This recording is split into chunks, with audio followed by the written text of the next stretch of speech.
Welcome to Soft Hour Library. Tonight's story begins now. Close your eyes and rest. Chapter 5, Fatigue. Fatigue is of many sorts, some of which are a much graver obstacle to happiness than others. Purely physical fatigue, provided it is not excessive, tends if anything to be a cause of happiness. It leads to sound sleep and a good appetite, and gives zest to the pleasures that are possible on holidays. But when it is excessive, it becomes a very grave evil. Peasant women in all but the most advanced communities are old at 30, worn out with excessive toil. Children in the early days of industrialism were stunted in their growth and frequently killed by overwork in early years. The same thing still happens in China and Japan, where industrialism is new, to some extent also in the southern states of America. Physical labor carried beyond a certain point is atrocious torture, and it has very frequently been carried so far as to make life all but unbearable in the most advanced parts of the modern world. However, physical fatigue has been much minimized through the improvement of industrial conditions. The kind of fatigue that is most serious in the present day in advanced communities is nervous fatigue. This kind, oddly enough, is most pronounced among the well-to-do, and tends to be much less among wage earners than it is among businessmen and brain workers. To escape from nervous fatigue in modern life is a very difficult thing. In the first place, all through working hours, and still more in the time spent between work and home, the urban worker is exposed to noise, most of which, it is true, he learns not to hear consciously, but which nonetheless wears him out, all the more owing to the subconscious effort involved in not hearing it. Another thing which causes fatigue without our being aware of it is the constant presence of strangers. The natural instinct of man, as of other animals, is to investigate every stranger of his species, with a view to deciding whether to behave to him in a friendly or hostile manner. This instinct has to be inhibited by those who travel in the underground in the rush hour. And the result of inhibiting it is that they feel a general diffused rage against all the strangers with whom they are brought into this involuntary contact. Then there is the hurry to catch the morning train, with the resulting dyspepsia. Consequently, by the time the office is reached, and the day's work begins, the black-coated worker already has frayed nerves and a tendency to view the human race as a nuisance.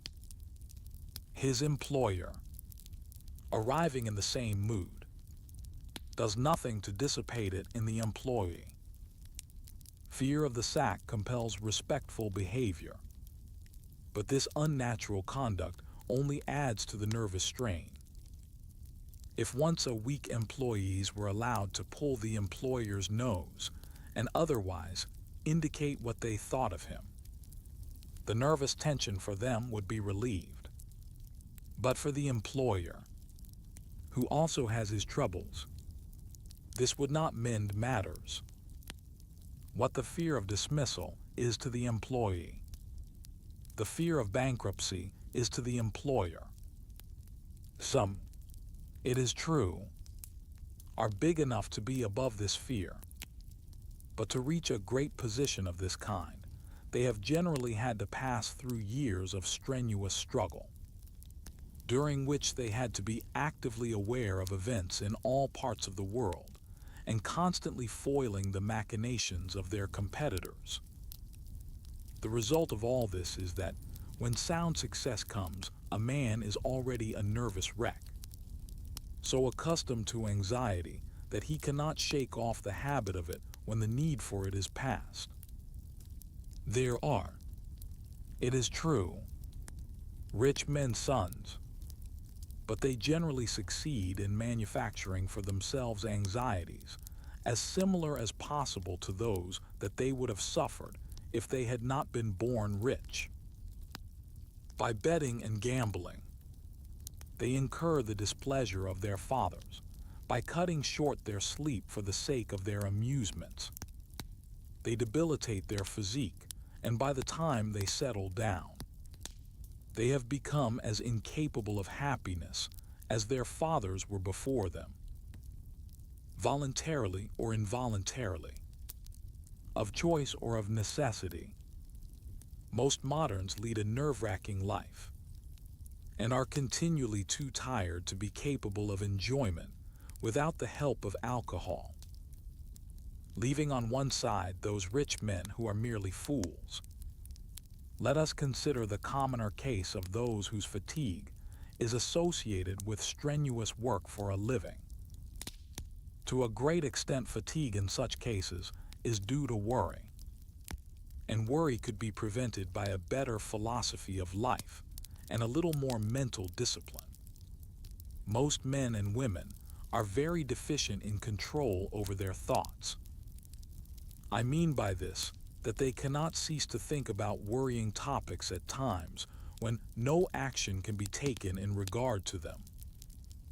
Men take their business worries to bed with them, and in the hours of the night, when they should be gaining fresh strength to cope with tomorrow's troubles, they are going over and over again in their minds problems about which at the moment they can do nothing. Thinking about them, not in a way to produce a sound line of conduct on the morrow, but in that half-insane way that characterizes the troubled meditations of insomnia. Something of the midnight madness still clings about them in the morning, clouding their judgment, spoiling their temper, and making every obstacle infuriating. The wise man thinks about his troubles only when there is some purpose in doing so. At other times he thinks about other things. Or, if it is night, about nothing at all. I do not mean to suggest that at a great crisis. For example, when ruin is imminent, or when a man has reason to suspect that his wife is deceiving him, it is possible, except to a few exceptionally disciplined minds, to shut out the trouble at moments when nothing can be done about it. But it is quite possible to shut out the ordinary troubles of ordinary days, except while they have to be dealt with. It is amazing how much both happiness and efficiency can be increased by the cultivation of an orderly mind, which thinks about a matter adequately at the right time, rather than inadequately at all times. When a difficult or worrying decision has to be reached, as soon as all the data are available, give the matter your best thought and make your decision. Having made the decision, do not revise it unless some new fact comes to your knowledge. Nothing is so exhausting as indecision, and nothing is so futile. A great many worries can be diminished by realizing the unimportance of the matter, which is causing the anxiety. I have done in my time a considerable amount of public speaking. At first, every audience terrified me, and nervousness made me speak very badly.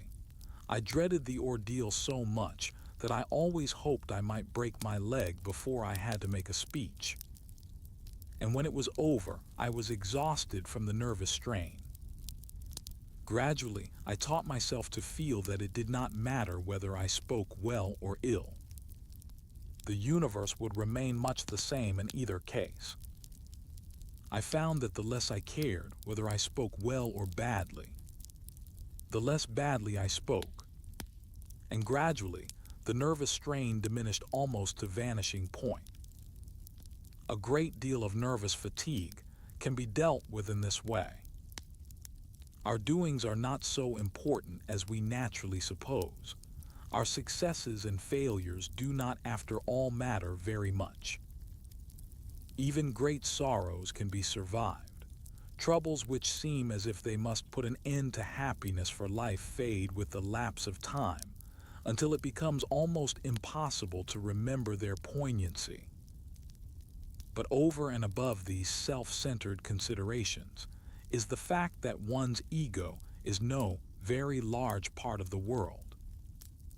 The man who can center his thoughts and hopes upon something transcending self can find a certain peace in the ordinary troubles of life, which is impossible to the pure egoist.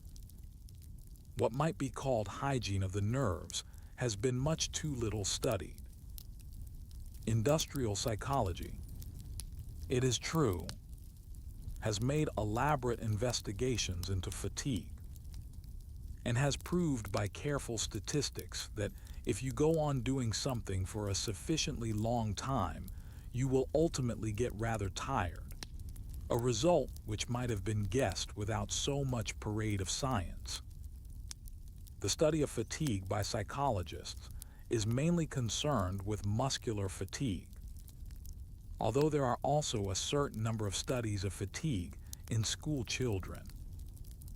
None of these, however, touch upon the important problem. The important kind of fatigue is always emotional in modern life, purely intellectual fatigue. Like purely muscular fatigue, produces its own remedy in sleep. Any person who has a great deal of intellectual work, devoid of emotion, to do, say, for example, elaborate computations, will sleep off at the end of each day the fatigue that day has brought. The harm that is attributed to overwork is hardly ever due to that cause, but to some kind of worry or anxiety. The trouble with emotional fatigue is that it interferes with rest. The more tired a man becomes, the more impossible he finds it to stop. One of the symptoms of approaching nervous breakdown is the belief that one's work is terribly important, and that to take a holiday would bring all kinds of disaster. If I were a medical man, I should prescribe a holiday to any patient who considered his work important. The nervous breakdown which appears to be produced by the work is, in fact, in every case that I have known of personally, produced by some emotional trouble from which the patient attempts to escape by means of his work. He is loath to give up his work because, if he does so, he will no longer have anything to distract him from the thoughts of his misfortune, whatever it may be.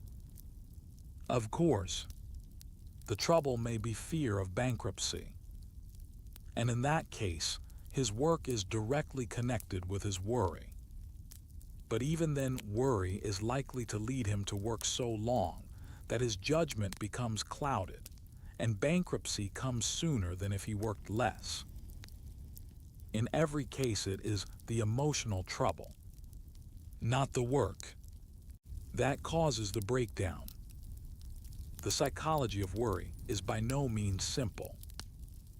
I have spoken already of mental discipline, namely the habit of thinking of things at the right time. This has its importance.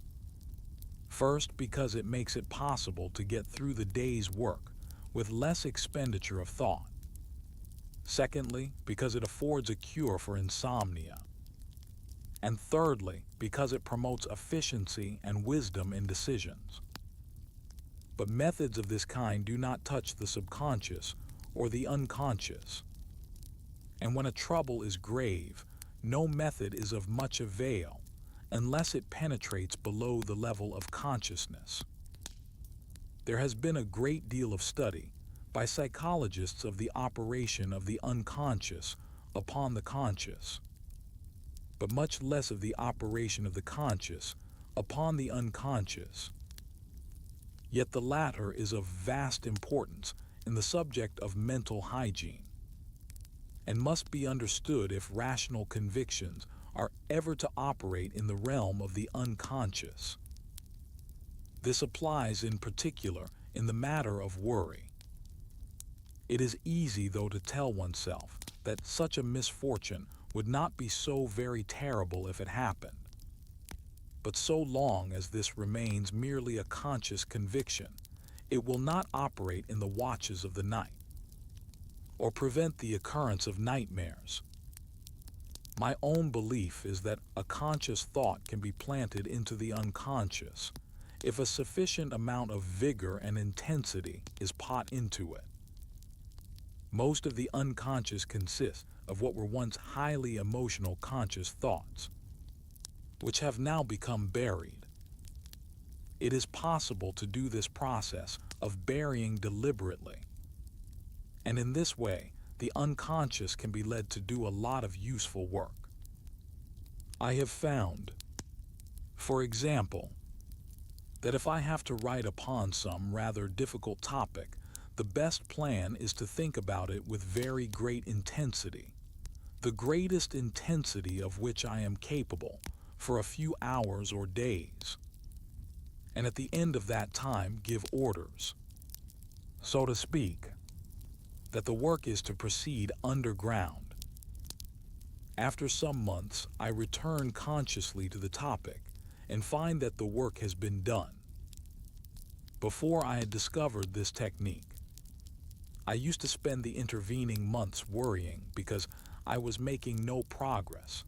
I arrived at the solution none the sooner for this worry, and the intervening months were wasted, whereas now I can devote them to other pursuits.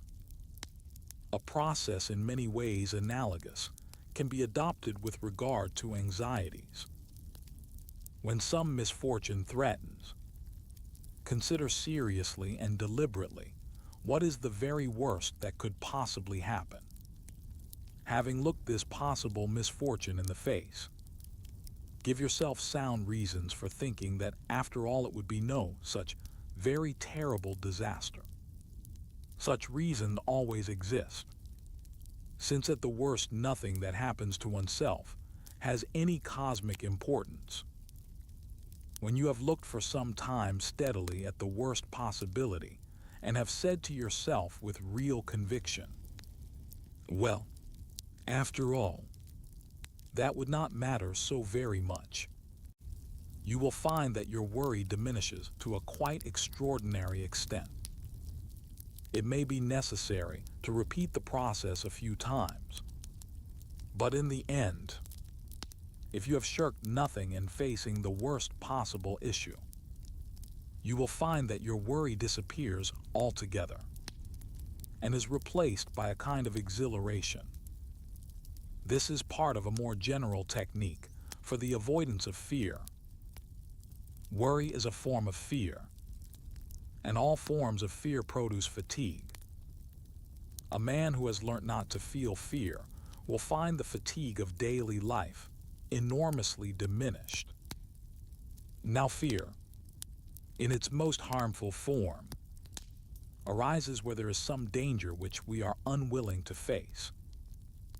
At odd moments horrible thoughts dart into our minds. What they are depends upon the person. But almost everybody had some kind of lurking fear. With one man it is cancer, with another financial ruin, with a third the discovery of some disgraceful secret. A fourth is tormented by jealous suspicion.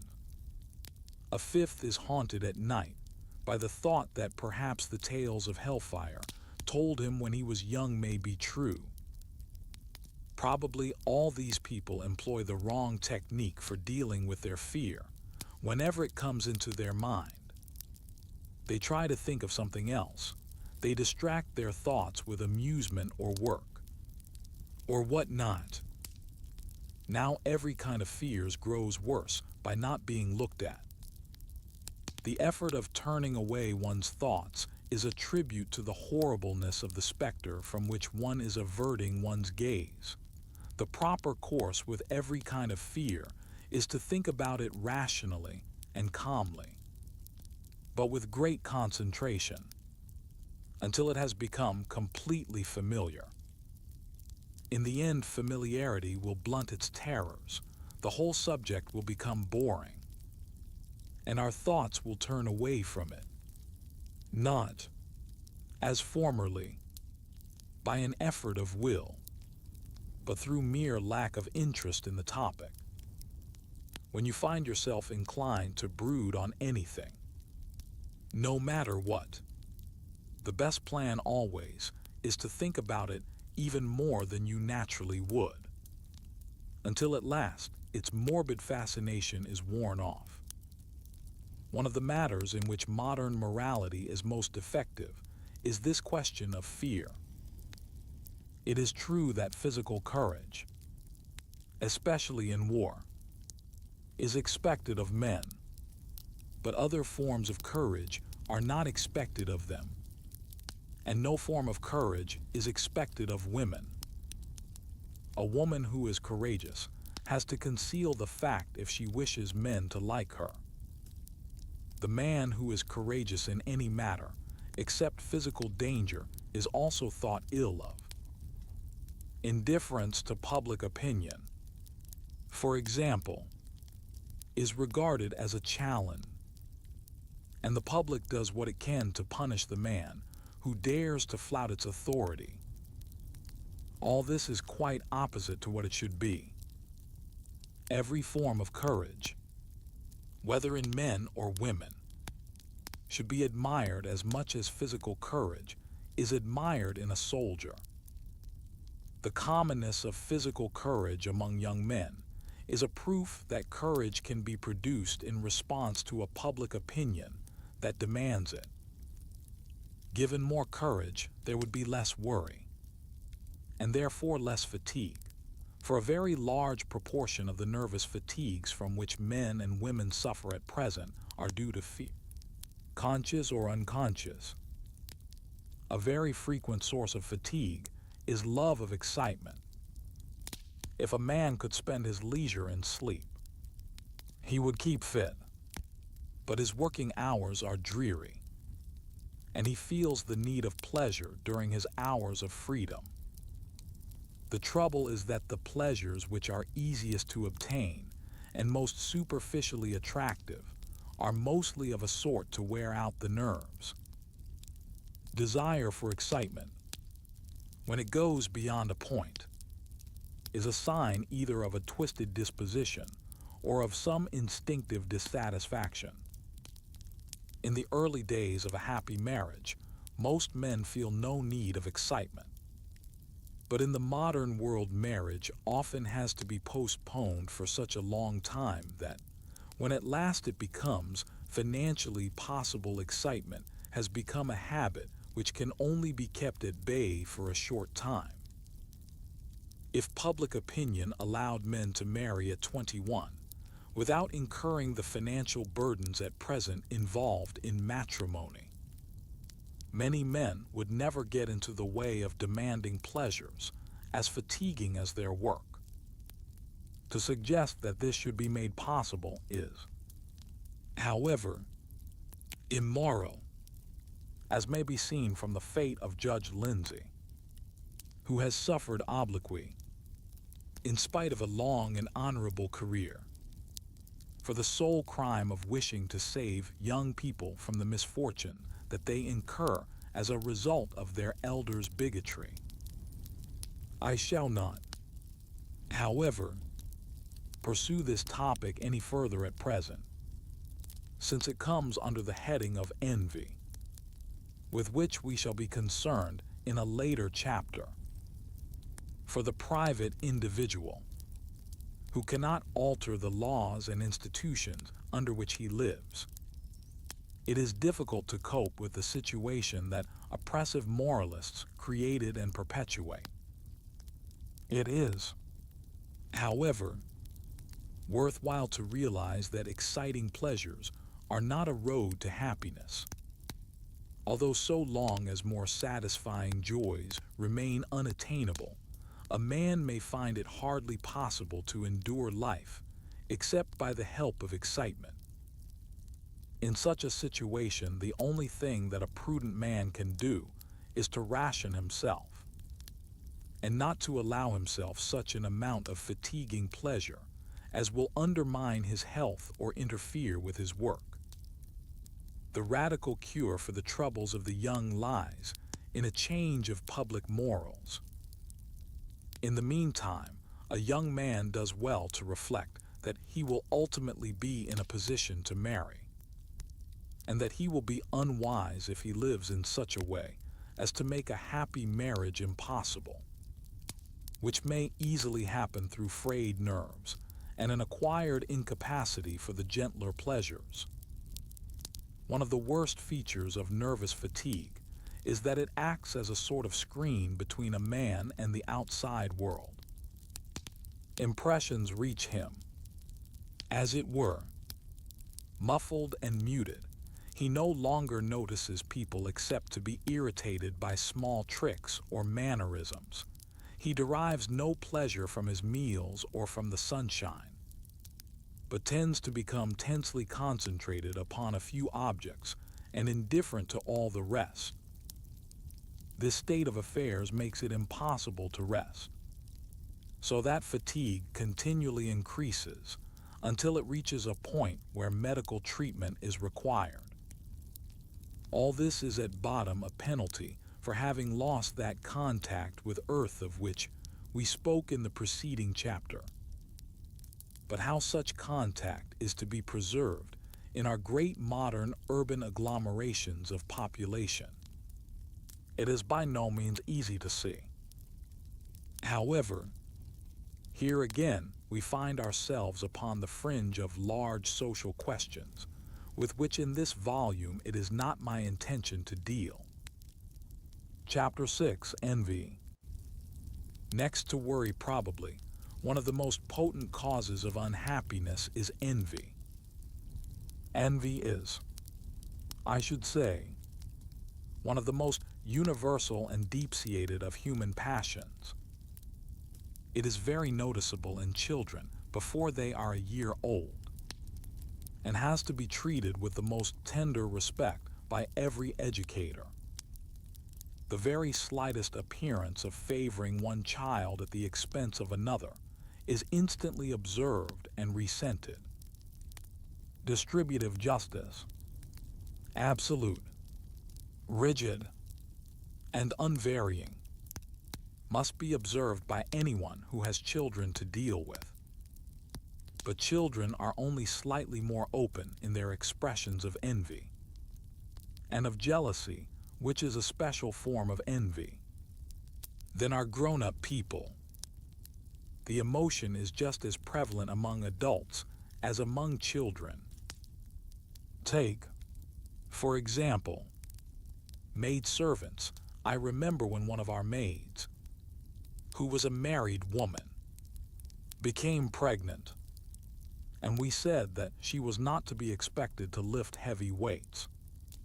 The instant result was that none of the others would lift heavy weights, and any work of that sort that needed doing, we had to do ourselves. Envy is the basis of democracy. Heraclitus asserts that the citizens of Ephesus ought all to be hanged, because they said, "There shall be none first among us." The democratic movement in Greek states must have been almost wholly inspired by this passion. And the same is true of modern democracy. There is, it is true, an idealistic theory according to which democracy is the best form of government.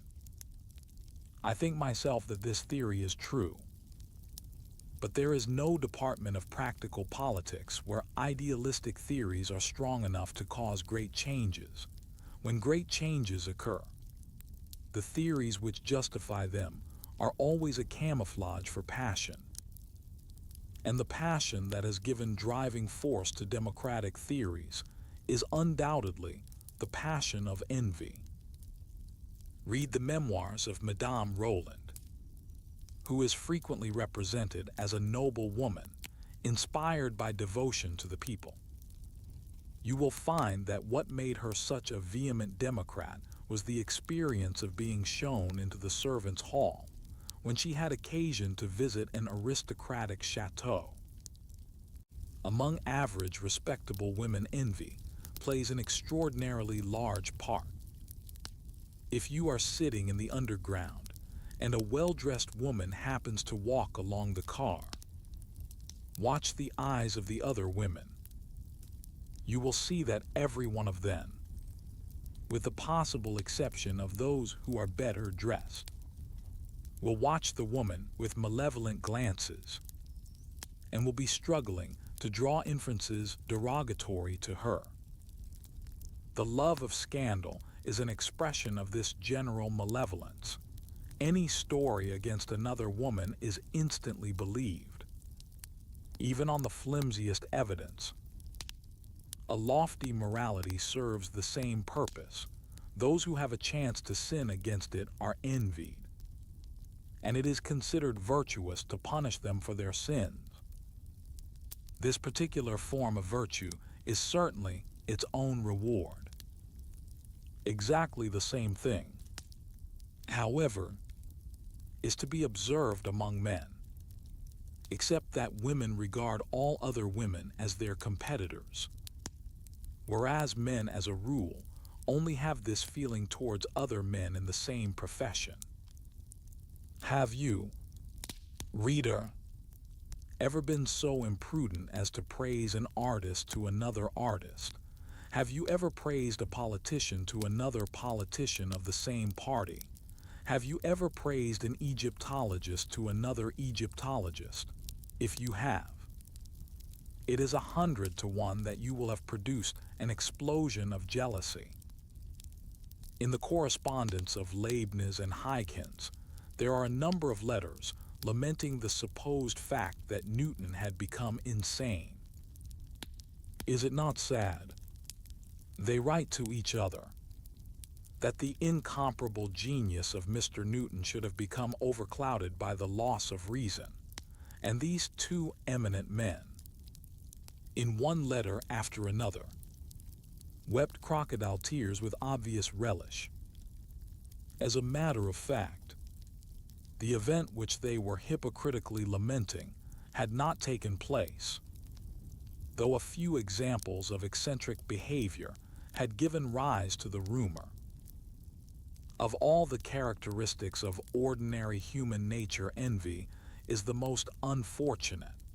Not only does the envious person wish to inflict misfortune, and do so whenever he can with impunity, but he is also himself rendered unhappy by envy. Instead of deriving pleasure from what he has, he derives pain from what others have. If he can, he deprives others of their advantages, which to him is as desirable as it would be to secure the same advantages himself. If this passion is allowed to run riot, it becomes fatal to all excellence, and even to the most useful exercise of exceptional skill. Why should a medical man go to see his patients in a car when the laborer has to walk to his work? Why should the scientific investigator be allowed to spend his time in a warm room when others have to face the inclemency of the elements? Why should a man who possesses some rare talent of great importance to the world be saved from the drudgery of his own housework? To such questions, envy finds no answer. Fortunately, however, there is in human nature a compensating passion, namely that of admiration. Whoever wishes to increase human happiness must wish to increase admiration and to diminish envy. What cure is there for envy? For the saint there is the cure of selflessness. Though even in the case of saints, envy of other saints is by no means impossible. I doubt whether St. Simeon Stylites would have been wholly pleased if he had learnt of some other saint who had stood even longer on an even narrower pillar. But, leaving saints out of account, the only cure for envy in the case of ordinary men and women is happiness. And the difficulty is that envy is itself a terrible obstacle to happiness. I think envy is immensely promoted by misfortunes in childhood.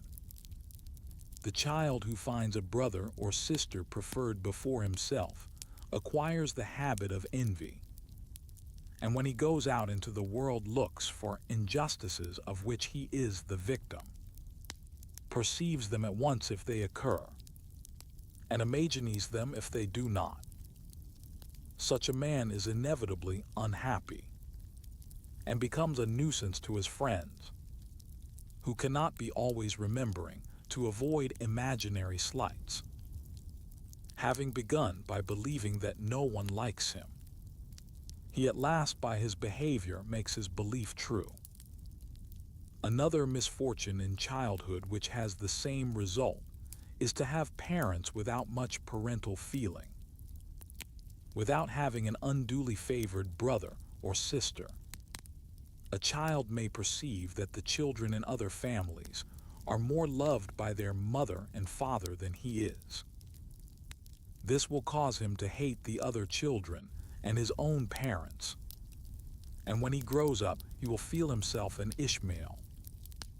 Some kinds of happiness are everyone's natural birthright, and to be deprived of them is almost inevitably to become warped and embittered. But the envious man may say, "What is the good of telling me that the cure for envy is happiness? I cannot find happiness while I continue to feel envy. And you tell me that I cannot cease to be envious until I find happiness." But real life is never so logical as this.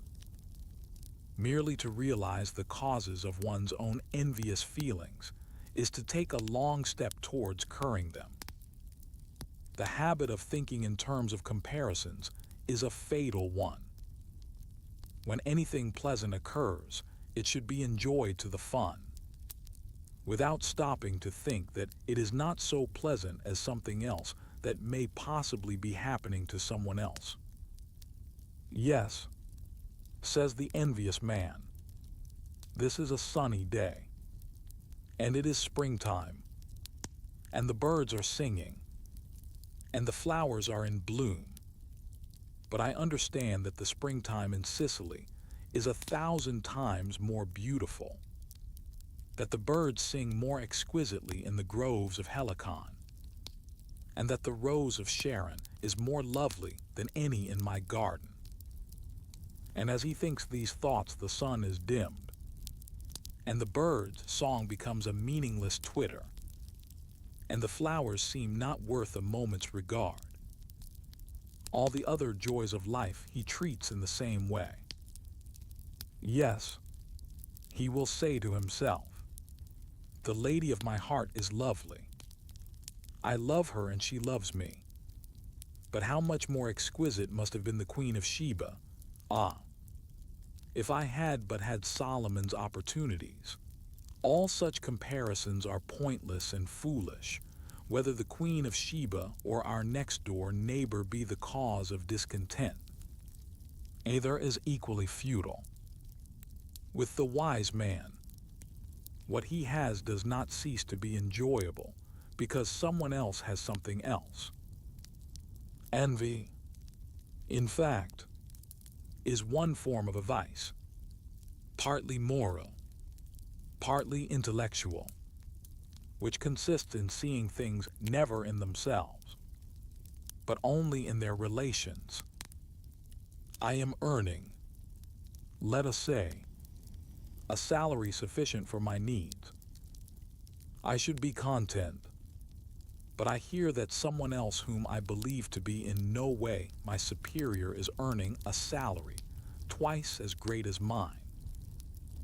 Instantly, if I am of an envious disposition, the satisfactions to be derived from what I have grow dim, and I begin to be eaten up with a sense of injustice. For all this, the proper cure is mental discipline, the habit of not thinking profitless thoughts. After all, what is more enviable than happiness? And if I can cure myself of envy, I can acquire happiness and become enviable. The man who has double my salary is doubtless tortured by the thought that someone else in turn has twice as much as he has. And so it goes on. If you desire glory, you may envy Napoleon. But Napoleon envied Caesar. Caesar envied Alexander. And Alexander, I dare say, envied Hercules, who never existed. You cannot, therefore, get away from envy by means of success alone. For there will always be in history or legend some person even more successful than you are. You can get away from envy by enjoying the pleasures that come your way, by doing the work that you have to do, and by avoiding comparisons with those whom you imagine, perhaps quite falsely, to be more fortunate than yourself. Unnecessary modesty has a great deal to do with envy.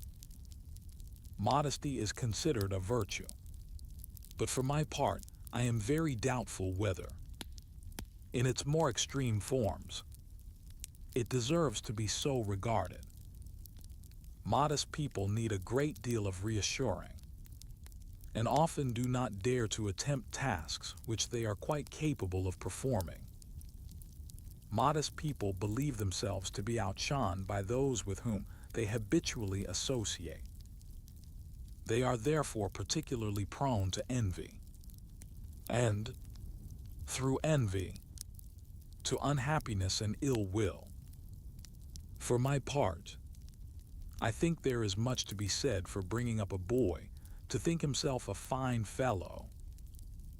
I do not believe that any peacock envies another peacock his tail, because every peacock is persuaded that his own tail is the finest in the world. The consequence of this is that peacocks are peaceable birds.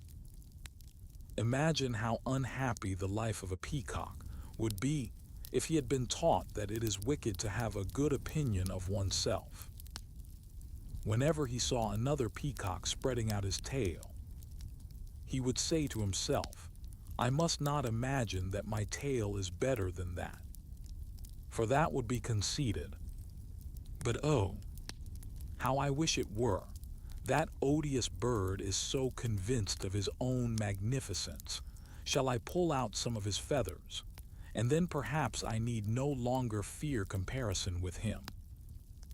Or perhaps he would lay a trap for him, and prove that he was a wicked peacock who had been guilty of unpeacockly behavior, and he would denounce him to the assembly of the leaders.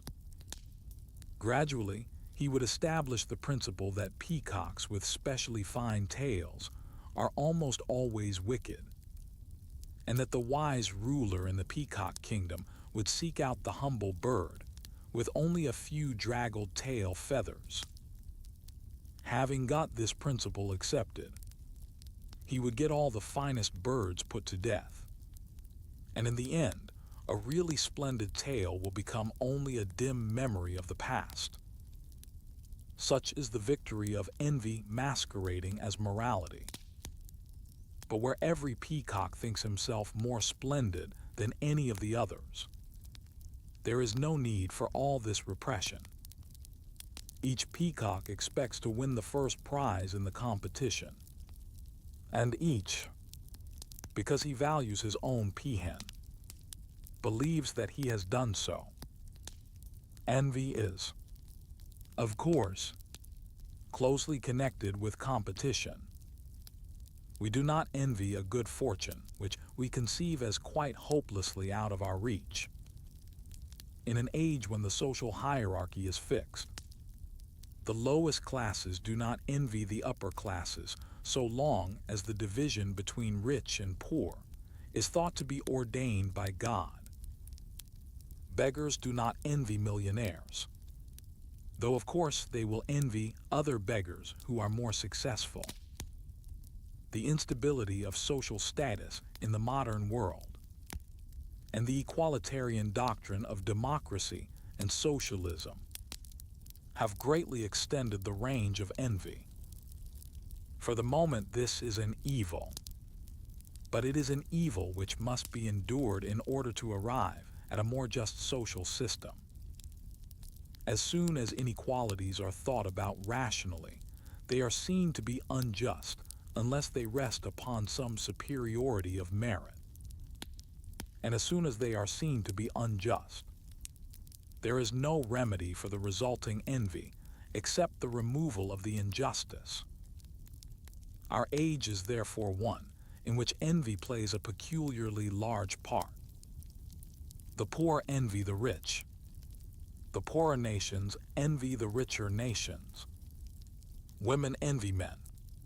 Virtuous women envy those who, though not virtuous, remain unpunished.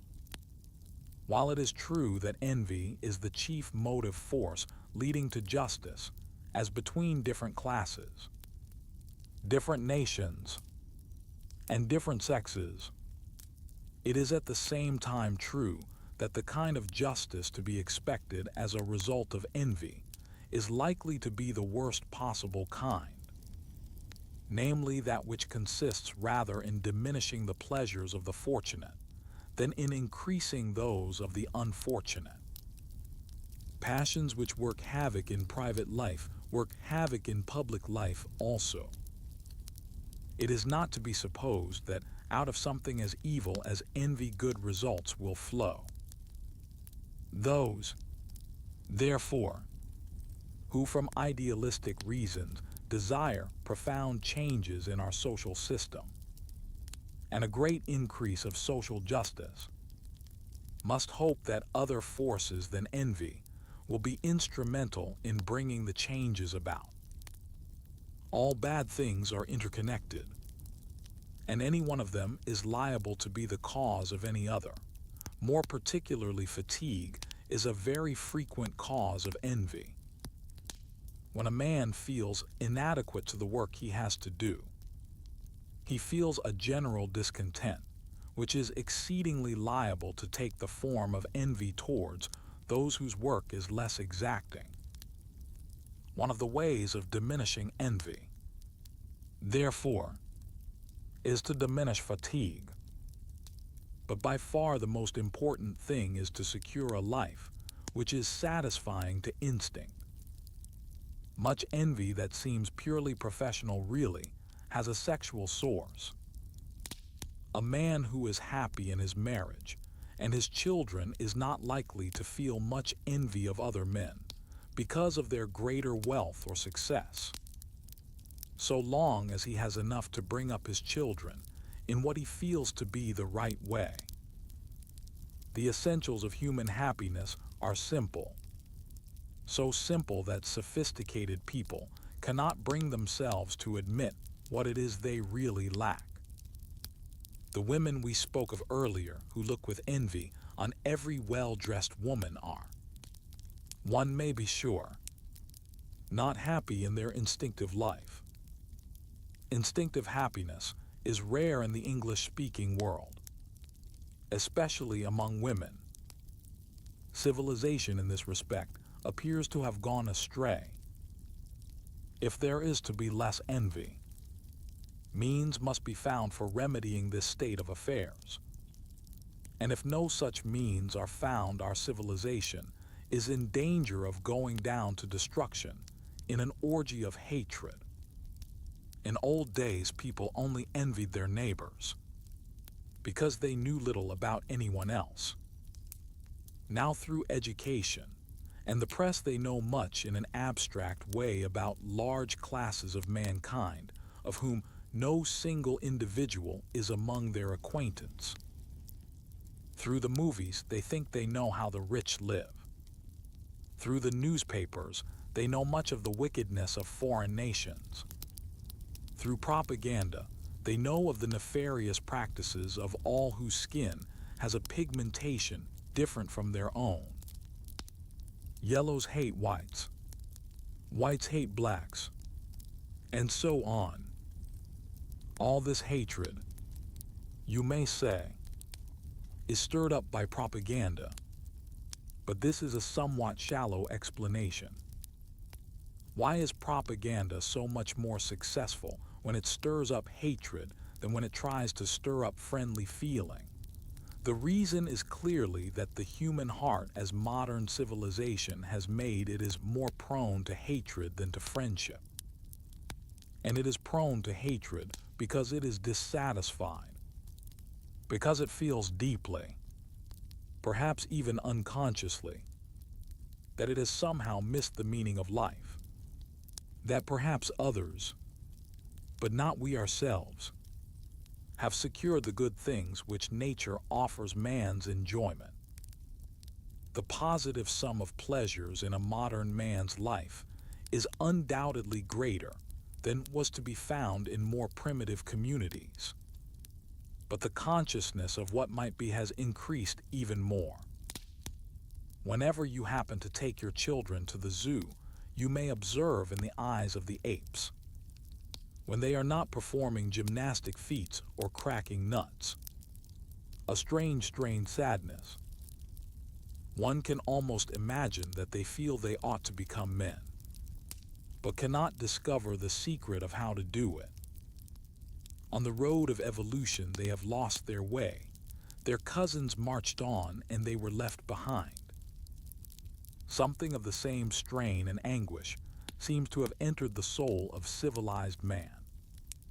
He knows there is something better than himself, almost within his grasp.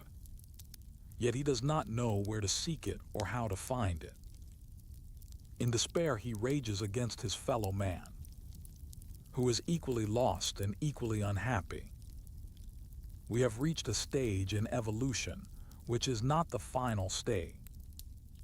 We must pass through it quickly, for if we do not, most of us will perish by the way, and the others will be lost in a forest of doubt and fear. Envy, therefore, evil as it is, and terrible as are its effects, is not wholly of the devil.